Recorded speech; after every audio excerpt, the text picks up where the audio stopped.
Welcome to Long-Term Thinking for Business Success, a show for and by business owners. Each episode will explore how to beat the odds and create a sustainable business and the life we've dreamt of. Today's guest is Jayne Good. Jayne is one of the founders and currently the Chief Operating Officer of Good Constructions. Good Constructions was established by Jayne and her husband in 1995 and specialise in the building and renovation of high-end custom homes and commercial projects throughout the Mornington Peninsula and Melbourne. Their experience in building high-end architectural homes provided the foundations to create their retirement living construction practice that has now driven the growth of the business from Victoria to New South Wales. Hi Jayne, welcome to the Long-Term Thinking for Business Success podcast, and thanks for joining us. Thanks, Rick. Thanks for having me along today. It's great to talk building anytime. Just to go all the way back to almost 28 years ago when you and your husband started Good Constructions, what was the change you were trying to make? Or to put that another way, what's the vision you're trying to deliver and who do you hope to help? Back 28 years ago, or are we talking Yes. today? No, let's go back then. in history. And it sounds so long when you say that, but it's actually an interesting story behind this. My husband's a carpenter by trade, and I had my own careers, and we got married pretty young. And he had a real knee accident or operation with his knee, and he could no longer work on the tools. So that was the catalyst for him saying, okay, it's time to become a builder and become registered. So he got his both domestic and commercial license, and we started Good Constructions. And with the surname of Good, what better name than Good Constructions? Definitely. Was there a specific niche that you were trying to focus on at the beginning, or was it really any job that came your way? Pretty much we would take anything that came our way. When you're starting out from scratch and it's a desk in your living room with a fax machine and a mobile phone that looks like a brick, which it was back in those days, you'd use any contact you could. And throughout today's discussion, I'll often come back to opportunities, knowing those opportunities and when to recognise them and when to grasp them. And we were given an opportunity to build a house for some family friends up in Mount Alexandra. And that really was the catalyst to kick everything off. It was an amazing opportunity for them to put their trust in us, given that we were still very young, early 20s at that stage. And that just then had a cascading effect. There's nothing better than when you get to move a family into their new home. That is a fantastic gift that you can provide people. Just to follow up on that, you mentioned the grabbing of opportunities when they came up. At what point in the business did you move from residential construction into the retirement living practice? And was that an intentional move, or did a client take you there as well? And that's another interesting story as well, because we had done high-end custom homes for probably close to 20 years, and we've had amassed an amazing portfolio of work behind us. So we were getting older and probably not having some of the energy that takes. Through some connections, someone invited us in to a client of ours and said, look, they need some help with an area to do some refurbishment work. And we thought, that's something new. We haven't come across this before. Let's just see where this goes. So we did a little bit more digging and we're like, okay, this might have a bit of legs. Let's have a bit of a go at this. And we quoted it. And then I think from when we quoted, it was a good 18 months after. And there was a lot of hoops to jump through. The barriers to entry for this particular client was quite high. And that took us 18 months till we landed our first job. Now, if we were relying on that wholly and solely, then there's just no way we would have gone down this path at all. At that stage, we had another couple of businesses that we were still focusing on our custom homes. We had a landscaping business as well. And we thought, look, we'll just tick this along and see what happens. We thought this just might be a good adjunct. The appeal was working business to business. So in refurbishment with other businesses, we felt that from a strategic point of view, particularly, it just mitigated our risk. We really thought about that just being another arm to our existing business and just to help mitigate risk. Today, is the business predominantly in the retirement category? In the refurbishment space, yes, Right. absolutely. Yeah, we are really specialists in that refurbishment space now. So it's been quite a quantum shift, and we love it. We really love it. It's a great example of, as owners, we need to be present to opportunities that knock so that we can capitalize on the luck when it comes around. I expect if you'd contemplated the retirement market 30 years ago, then you may not have even considered it as an opportunity because, as you said, it wasn't even on your horizon. Yeah, and I think too, it's interesting you say about that. Sometimes you might get presented with those opportunities earlier on, but you're not necessarily ready for them. And I think this for us came along at the right time and we were ready for that. Yes, it's recognizing not only the opportunity, but to be ready and to Yeah. grasp it.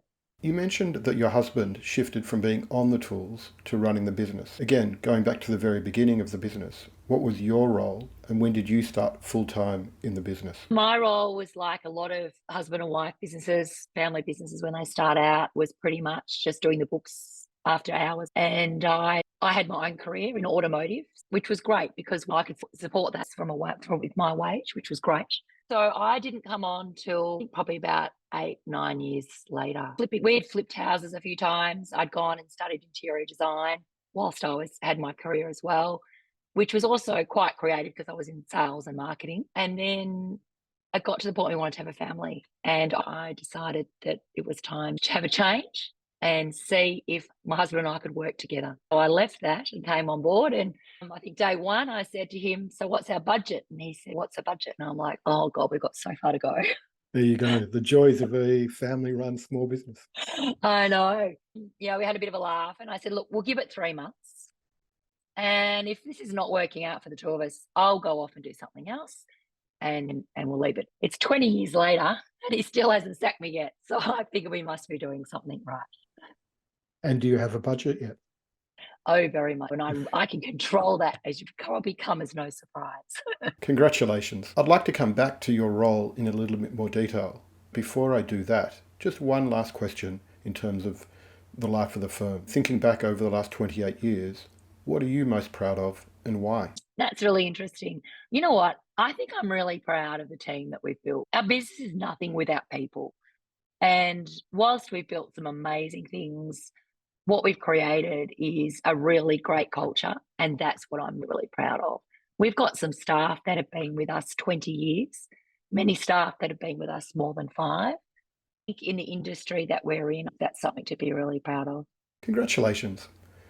We're definitely going to come back to your company culture, and I expect when we explore that further, that has probably been the most impactful aspect of your staff retention. But as I promised a second ago, I'd really love to understand a little bit more about your role. On your website and in LinkedIn, your job title is Chief Operating Officer, but that really doesn't tell us what you do. And given that it's a small business and you're probably doing many different things beyond what is expected of a traditional Chief Operating Officer, could you share what your top priorities are in your role and what you do to ensure you remain focused on them and don't get distracted and pulled in too many different directions? My role as it sits today is a COO role, and my role is very clearly defined. Part of that reason is because we've got a general manager of operations that has now come into the business. And that, for me, has been a quantum shift in my role because it's taking me really out of the day to day and lifted me back up to being on top of the business, to being focused on strategy, making sure we're delivering our 12 to 3 year strategy. My focus right now, my top 3 things, I wear 2 hats. I wear a COO and a CFO hat, if you like. So I do a lot of the numbers side of things. I have a finance team that support me, but we've now got in excess of probably or close to about 70 staff. So it's not that small mum and dad business that it used to be. And with that brings some really great challenges from a people point of view. So certainly I work really close with HR, finance, and we'll probably talk a bit more about later, but I have an advisory board as well. So I'm very much the conduit for that as well. Let's go into that now. Given the finance and the operation side of your responsibilities, what role does the advisory board play for you? And is it an advisory board for both you and your husband? So it's not a CEO coach. It's actually a board of 3 people that we meet with every month. And I cannot recommend enough, if you have the opportunity or you can afford it, getting an advisory board is one of the best things we've ever done, by far. What's their responsibilities and what's the process for the meetings that you do with them? So they're there to advise. They're not in the industry, so they're external. And we would present just like we would to a board. We would present our financials, we present our results for each month. We sit down and go through our strategy. long term, medium term, and how we're delivering on that strategy. And then they will test us and they will say, have you thought of this? Have you thought of that? So they're a really great resource because of their own worldly experience. How long ago in the business did you introduce the advisory board? And what was the thinking around how to find the right advisors and put the board together? This is another really interesting story, and I'm going to come back to opportunities and grasping them. My husband is a mad football supporter for St Kilda. They were at a function and bumped into someone and they got chatting and he's got, hey, I've got this idea. I'm setting up this team of experts. I'd love to trial a day session with you and just see whether we could take this further. His own advisory board with a group of people. So we said it, we thought, oh, we've got nothing to lose here. Let's give it a go. So we met for a full day, had a full day workshop with these three people. And my husband and I stepped out and we walked away and we've gone, that is the most extraordinary 8 hours that we have ever spent. It was life-changing. It was just amazing. So that was probably 4 years ago now. And we haven't looked back. Despite all the careful planning we do for our businesses, unexpected things always seem to happen. Again, thinking back over the 28 years of building good constructions, I'm curious to know if there was something that caught you by surprise. If so, how did you adjust your business strategy to achieve success? That's a good one.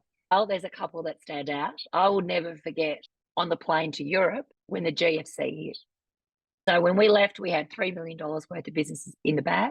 By the time I'd landed in London 24 hours later, that was all gone. We've just embarked on a holiday for 3 or 4 weeks in Europe. We thought everything was sorted and the whole world has gone into absolute chaos. Look, we got through it. It was tough, I'm not going to lie. It was not easy, but we pulled all contacts out. We managed our resources and our staff the best we could. We couldn't keep everyone at that time and we had to scale down a little bit, but we survived it. There was a lot of lessons to be learned out of it. If you can survive that, you can survive anything. Pretty well. Then we got to COVID, which tested us all again. But before I get deep into that, I actually just want to step back. Taking into consideration the experience with the GFC, have you changed the way your business operates or how you think about it? Not just from a finance or project planning perspective, but really the lessons that you just highlighted or alluded to actually adjust your business so that you're more prepared for the next time something as earth-shattering as COVID or the GFC hits us? You have to have your finger on the pulse now. It's not just like the old days where you get your contract in and you go and you build. You're managing that all the time now. So I'm in the numbers every day, every second day. I'm watching to see all facets of that. And that's what, with the advisory board, that has changed our focus. We're a lot more focused on the finances. When you're a small business, it's very easy for people to go, look in the bank account and go, oh, I've got to pay my tax. I've got to pay my bills. Oh, there's no money. Oh, I better chase up my debtors. You can't do that.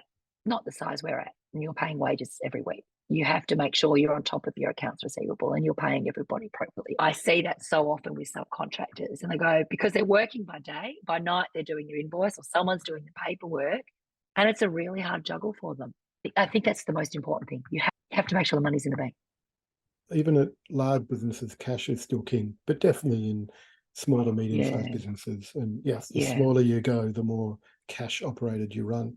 So I'm assuming then, based on that, you have some sort of financial scorecard or key metrics that you're looking at every day.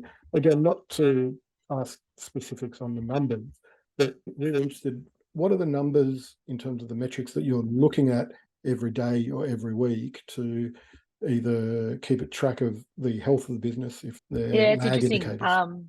I have a senior leadership team that meet every week, and part of that weekly meeting is our scorecard. It's a one-pager. It's very simple, but there'd be 15 metrics on that page. And you're quite right. It's lead indicators, some lag indicators in there.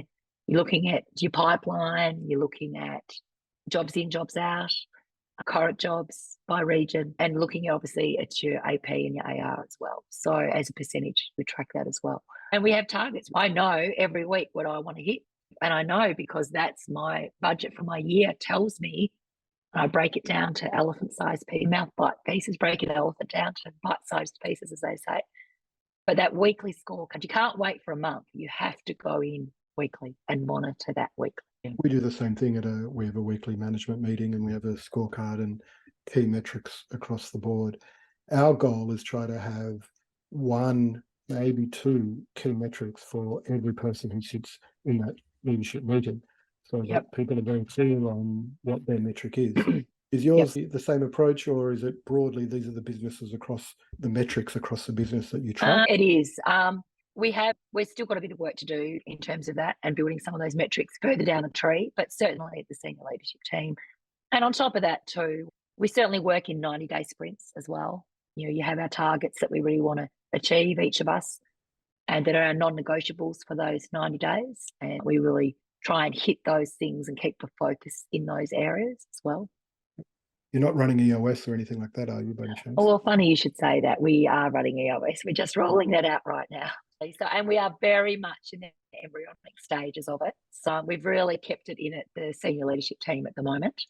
There's no question we are getting traction with it, absolutely. It sounds like you've already implemented a lot of the core principles of EOS. What I find that it enables a really common language and a united approach to achieving your objectives. Thank you for the background of the business. Just to go slightly different direction now, the way we look at the goal of marketing in a business is to clearly express the purpose and commitment of the business.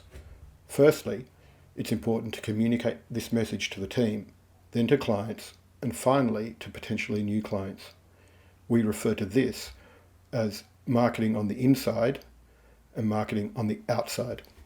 And the reason behind this methodology is that as effective leaders, our goal is to clearly articulate and convey the vision and direction to the team so that this enables them to really understand the business goals and work towards independently achieving them. So with this as a preamble, I'm really interested to understand, how do you ensure your team understands why the business exists and the value it aims to provide your clients? And it'd be great if you could share some of your team's practices that you use to consistently keep the vision at the forefront of everybody's mind. This may be where you bring in some of your culture and what's driven retention of your staff, because as I expect, it's all interrelated. Rick, this is something that's really close to my heart, actually. And it's very timely that you bring this up, because each year we do what we call a kickoff. We bring everybody into the company. It's in a very casual setting. So they come straight off the work site. We all come together and we take some time to what we call celebrate the wins. Because looking forward is one thing, but it's really important to look together about what you've all achieved in the last 12 months. And I'm really passionate about that, and making sure that everybody feels a part of that journey and that everybody understands that they have all contributed to that as well and the part that they've played. Equally, you talk about the vision. We're quite open with sharing our whole vision for the year next. That's where we would share our 12-month vision and our 3-year. And we even go as far out as our 10-year goal. And we share that with the whole company. There's no point keeping that under a hat somewhere in a corner. It's really important that we communicate that. I spent quite a bit of time talking to them about our purpose and why our company exists and why we come to work every day. And it's not just the pay packet, it's part of that. And it's really important for them to understand why Good Constructions exists, why it is that we do what we do. Could you explain what is your why? Why do you exist? And what you do to bring that to life? Why is we have the privilege of putting many people into their probably last independent home and giving them something that's essentially brand spanking new. For many of these people, this will be the only time they've moved into something brand new. They might have moved out of the family home 50 years ago. I think that's a really great thing to be a part of. Yeah, it's nice to have a business that has a purpose, and yours is to make the final parts of people's lives as enjoyable and as satisfying as possible. That's wonderful. Just to step back into your answer around sharing wins, can you talk through how you do that, how often you do that? And I imagine you've got people on site and in the office, so your team could be anywhere and everywhere on any given day. We do it in Victoria, and then we do it once a year, Victoria, and up in New South Wales. We'll do a separate one up there as well. The other communication piece that we have with them is my husband will, as a director, will do a Zoom with everybody on site every 2 weeks, so that if he's not getting out and seeing people face to face, he'll share news. Communication for us is a really important piece, because we're stretched out geographically all over Melbourne, obviously, and up in New South Wales. It's really important that people aren't feeling like they're just in their little siloed areas, that they're feeling part the whole company and feeling part of something bigger. So we're communicating fortnightly to site. We'll bring everybody in to what we call an all hands once a quarter. And once again, that's when we'll also talk about some of those successes. Equally, we're really quick to recognise some really great behaviour that fits with our core values, our culture. We'll do a shout out and they'll get over $100, and then we'll talk about what it was that they did that demonstrated that. So really reinforcing those cultural values so that everybody in the company top down lives and breathes. Thank you for that. Again, just to go slightly deeper, it sounds like you've got a lot of trust and accountability both in your senior leadership team, and that goes all the way down to even your youngest apprentices, assuming you have apprentices. So how do you go about building the trust and accountability, especially taking into consideration that you've got two different offices? Often when I speak to business owners who have multiple states and offices, they have quite a different culture and cultural experience being built up in the two different offices, because fundamentally culture is driven by the behaviours that people do. And even though you're trying to direct that, if you're not there every day, people build their own behaviours. So how do you go about managing and creating an accountable and trust-driven culture in multiple offices? We've got a culture within the whole company in that we're very open and people make mistakes.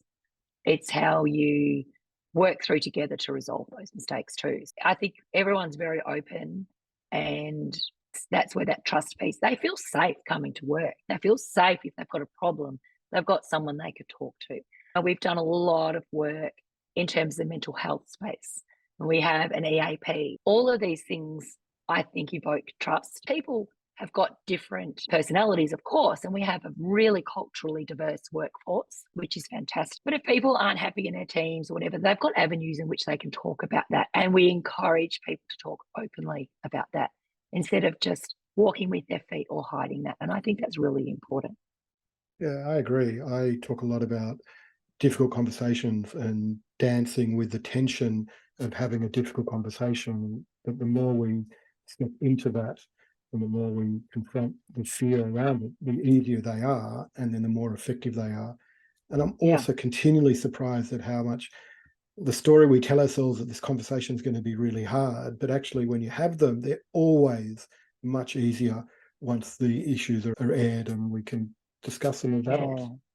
We have another thing called good conversation that we run through the whole company. And the intention is that every 6 weeks, every single person in the company will have a good conversation with their direct boss. And it's really casual. It's not a performance review. It's just a check-in. Hey, how you going? This is working really well. What can I do to make your job better? How can I perform a bit better in my job? Hey, you did that well. How's everything at home? Is everything good? I noticed that you've been coming in a bit late to work maybe. So is there something that I can do? Is there an issue there I need to be aware of? Just a really general chat. It's hard to keep them going when everyone gets really busy, of course. It's often the first thing that drops. But we're really passionate about those. And it's been really interesting because we've had some people that have called us and said, no one has ever asked me how I'm going. No one's ever asked me, and it's really interesting some of the discussions that it's opened up in a good way.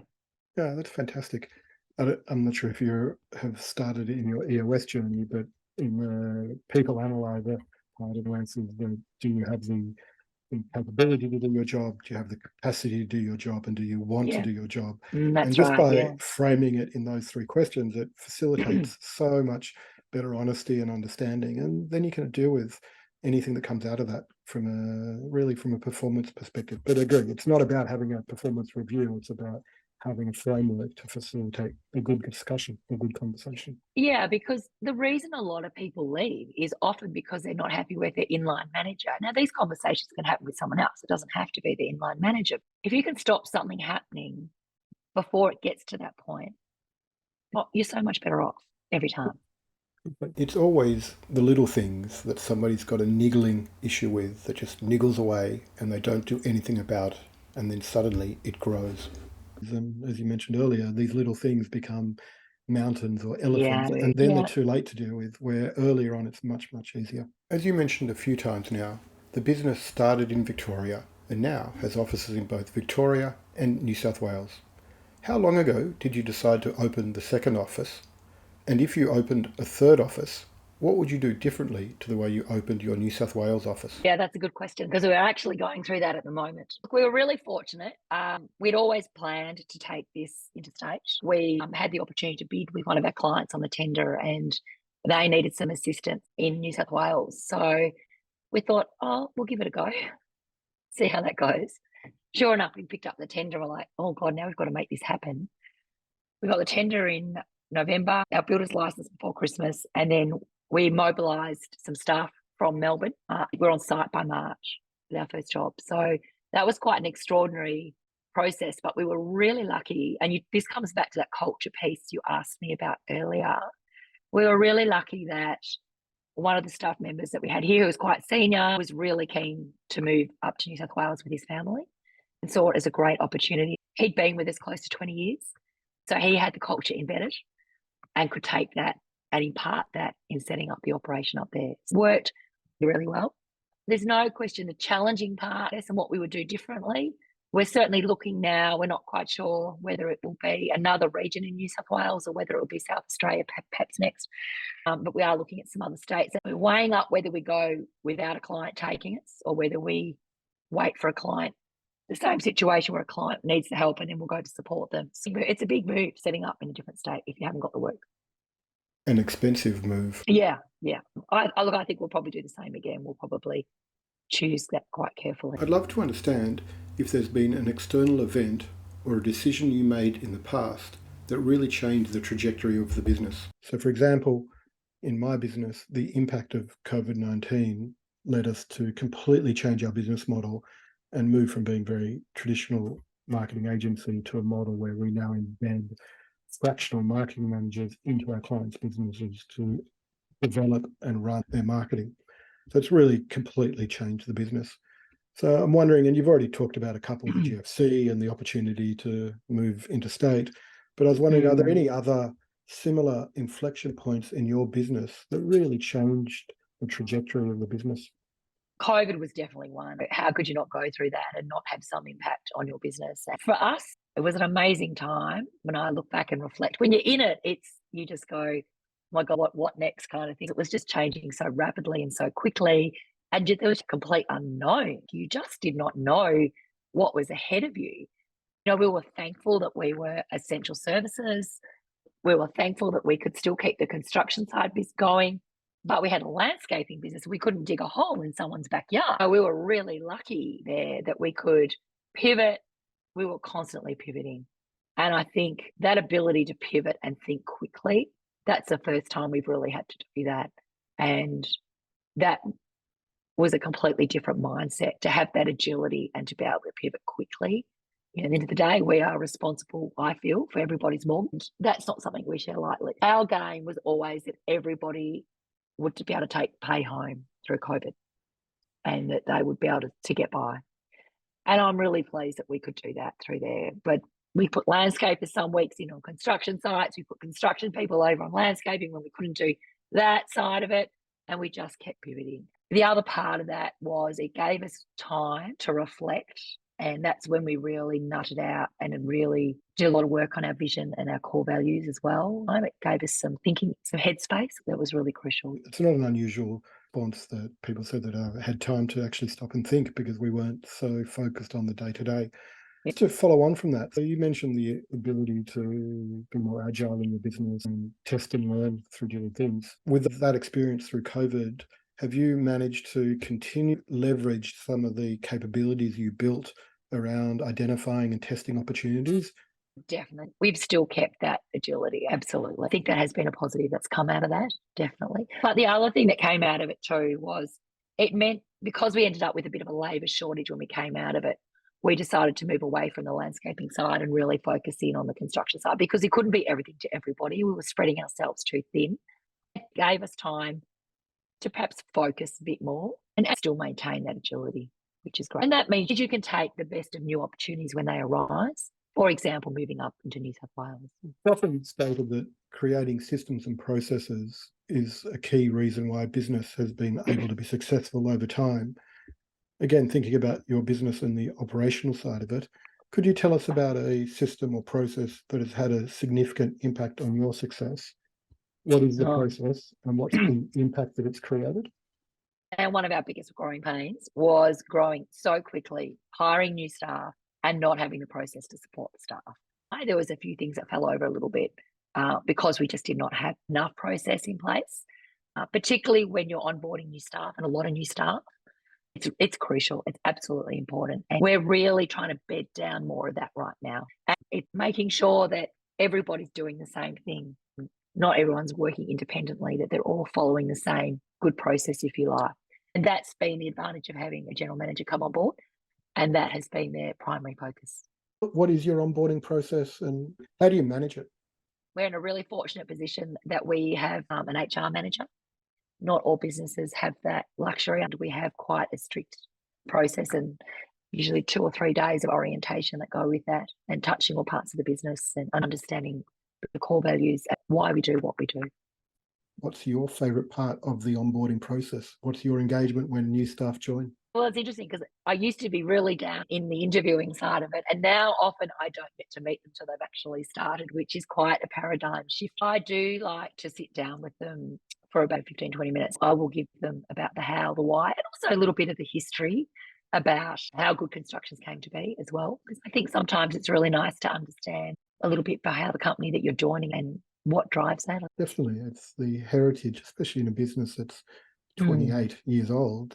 That heritage is foundational to where you're going. Another thing that I get told is that referrals and recommendations are often the most effective source of new leads. However, often these referrals are generated by luck rather than by intentional design. How do you generate most of your leads? And is this a systematized and repeatable system? They're B2B. It's a little bit different to when you're in custom homes. Custom homes, definitely referrals. And, we worked really closely with architects. So you'd build those rapport with the architects and you get on their tender list. Essentially, that's how you would drive that side of it. Now, so much, it's really just building up those connections and building up those relationships. It's very targeted. Again, in the retirement space, there are a handful of large players, either faith-based or non-faith-based. So is that your business development team, whoever that is, maintain and manage those relationships, or do you do other activities to ensure that? No, so we're fortunate enough in that we're becoming quite renowned in that space. That's great. It's a reputation, but you have to protect that, obviously. You've got to deliver. And also, there's a lot of cold calling at the end of the day, knocking on doors with the BDM, business development team, of course. One of the hardest lessons for me to learn is ones that I've had to revisit a few times. For example, I continually struggle with the tension between needing to fill a seat versus continuing to search for the right person. And not that I'm asking for that. That's just every time I employ somebody and jump the gun, it's a mistake that I just continually learn and again and again. Have you had similar experiences, other things in your business that you just absolutely are you willing to share? Oh yeah, definitely. I can so relate to what you just spoke about. There is that saying, fire slow, fire fast. That has been a bit of our Achilles heel, and we've carried people for too long that didn't fit the culture. When you're in an extreme growth phase and you're trying to attract staff, that's a real challenge. And it's a real challenge to get the right people in the right seats. We've made mistakes, no question. I think training is really important for your staff. I think we could be better at that. I think there's room for improvement there. Because you're moving and growing really quickly, you might have thrown people sometimes in the deep end a little bit too quickly without perhaps enough support. Yep. And that's really important. If you want people to perform their best, you've got to give them the best chance of success. And that goes back to the onboarding process. Absolutely, I was listening to a podcast who said onboarding isn't a week or even a month. It's actually 3 to 6 months. The longer you're present to the actual time it takes to onboard somebody, the more effective it can be. Earlier, when you were talking about your onboarding process and your HR, you mentioned your EAP system that you implemented during COVID, and you wanted to come back to discuss that further. What can you tell us about that, and what is an EAP program? This is something that often happens in much bigger companies. We had an instance where my husband and I suddenly realised, we looked around and there were 1 in 4 people in our office that were either directly impacted or had a family member impacted by some kind of mental health issues. Wow, that's extraordinary. It really brought it home. Well, what can we do about this? And this, with our advisory board, so you could have an EAP program. So we looked into it, and it's been absolutely fantastic. It's totally anonymous. So what it is, it's a helpline, if you like. Anyone on our staff or any family member can ring this number and get some kind of counselling or help. Totally anonymous for us. We have no idea who's used it. All we know is how many hours get used, and it gets used, which is great. And that really has sparked off a really strong mental health conversation throughout all of our staff, to the point that we had a guest speaker come along at our kickoff last year to talk to everyone about mental health and his mental health journey. That's great. For the listeners, EAP programs are employee programs where they can reach out to get counselling and psychology help for any issues they're dealing with. It's all anonymous, provided by the employer for the employee's benefit. What has been great is it's just got the mental health discussion going. We had Are You OK Day this year, and we just got all the site managers to buy paper donuts for all the guys for their toolbox meeting, and sat down and said, okay, today's Are You OK Day. So just a reminder, we've got an EAP, and if you're feeling this and this, and we gave them all a bit of a guideline about what to go through and talk about with their team. So we're constantly bringing it into conversation, so people aren't feeling awkward about it. To think more strategically about the business, a great strategy that I'm sure you're more attuned to is really focused on the most impactful activities. In our experience, a business can really only typically focus on a finite number of key strategic initiatives, typically 3 or 4 across the whole business. Can you talk about a couple of your current strategic initiatives? What I'm really interested in is what was the decision process you used to determine what those priorities are? We go through quite a strict planning process once a year. So we'll have an off-site where we literally will revisit what we've done, where we're going. We set our budget, and then you go, okay, well, that's what I want to achieve as my budget. You work it ground up, and then we'll go, so what's our strategy to get there? So one of them will be, what's your marketing strategy or your growth strategy? Who are you going to target?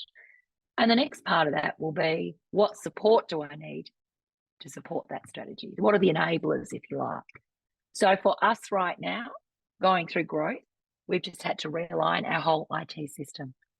And can I just tell you, that is not for the faint-hearted. It has taken 5 times longer and been 5 times harder than we ever thought it would be. That is a really strong enabler for us. We can't get to the next stage without that in place. I assume a couple of the other ones is obviously you're thinking about new offices that you mentioned earlier and growing that side of the business as well. Actually, yes, that's interesting, because when you grow quickly, one of the things you forget about is you have to put bums on seats. And all of a sudden you're so busy hiring all these people, and then you're like, oh, heck, where am I going to put them all? So that has been really interesting, actually. We've had a few different models to work out which is the most optimal way to do that. Well, can I ask which one you've landed on? Yeah, we've had to get another office just down the road. So that's going to be another hub that we'll use, more of a flexible hub. We're going to try something a little bit different there. Rather than actually putting teams and permanently into that second space, it's going to be more a work from home type space where people can go, where it's quiet. There can be separate meetings there, a good breakout hub for training and other things like that. So stand-up desk. We just thought we'd have a bit of fun and play with it. So I'll be really interested to see how that goes, actually. Earlier you mentioned that you work very much on a 1, 3 and a 10-year plan. And we've just talked about what I expect are the strategic initiatives for the next 12 to possibly 3 years. Thinking more broader and trying to get some understanding of your 10-year vision, what are the next key initiatives that you are considering implementing to grow your success, and what do you hope they will achieve? As you get bigger and bigger, the people piece, and I know I keep coming back to that, but you've got to think ahead. You've got to think ahead of its structure. You've got to remove yourself completely from the day-to-day now and go, okay, I put myself in 3 years' time. If this is what it looks like, what do I need? Who do I need? You've really just got to put yourself out there and really think about what that might look like. And we've been really fortunate. People have been so amazing and so helpful with their time and really generous. One of the advantages of building some very high-end custom homes is at one point, I think we were working for CEOs, all of listed companies. We used those connections to reach out as we're going through this and sit down. And it was amazing if they couldn't help us and they put us in touch with someone else. And you go, hey, what's your experience? If we're going to be in this model, what advice can you give? It's been great because people have been really generous with their time and their advice. What a fantastic place to end. I have a belief that people are genuinely generous with their time, and if you respect that, they can help you, and as you have today joining us. Jayne, I'd really like to thank you for diving into Good Constructions and for sharing your experiences and lessons. And I look forward to watching the continued growth and hearing more about your EOS journey. Great. Thanks, Rick. It was really great to chat today. Great. Thank you.